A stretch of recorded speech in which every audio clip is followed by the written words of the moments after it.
You'll see the training there that I've just done, upper body training. It becomes an issue because obviously most of the challenges that get training wise are going to be lower body because the SIJs and the slight hip issue that you get from it, that's always going to come last.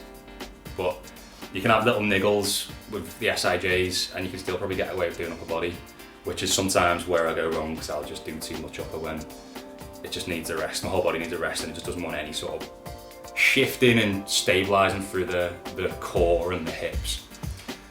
But it's also a good thing, it's like you can get that feel, that pumpy feel that you miss when you're injured from upper body training.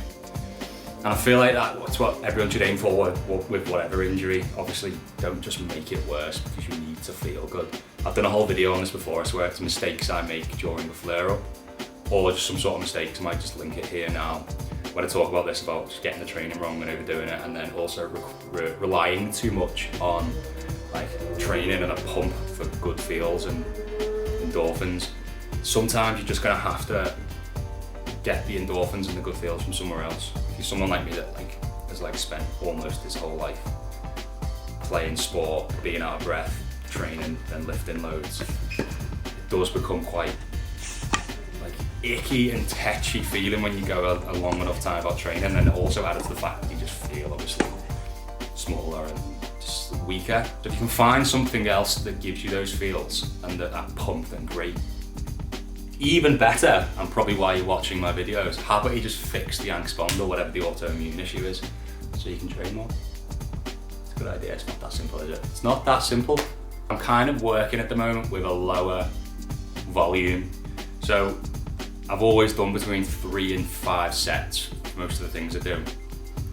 Whereas at the moment I'm working between 1 and 3, mostly doing 2 sets and aiming for frequency and really nailing those sets because of, well, the learning and research I'm doing recently. And it's quite nice, you know, it's quite nice going into a session and you're really looking forward to the next set, which is the first or second pretty much, because you know you're not doing a third. So you really do go for it in those 2 sets. My split at the moment is gonna be a lower and upper. I tried full body, but I just mess it up too much because I want to train more often, and then even last week I'll do a full body on one day and then the next day I'll do a full body. And obviously you can do that, that's fine, but when you're niggling a little bit after a holiday, it's not a good idea. Whereas upper lower, I know I'm gonna get at least 3 days before I do the next lower session, which is the more important one for coming out of niggles and pains. So yeah, upper lower is a nice split. And when you do the upper session, if you've got a good lower session in, you can go to the upper and just have a little bit of a breather as to, nice, I can kind of just enjoy this stuff now, rather than early days of coming out of joint pain. Lower body training is very much ooh, can I do this set? Should I do that many reps? Am I even good enough to do this today? So upper body can be quite fun.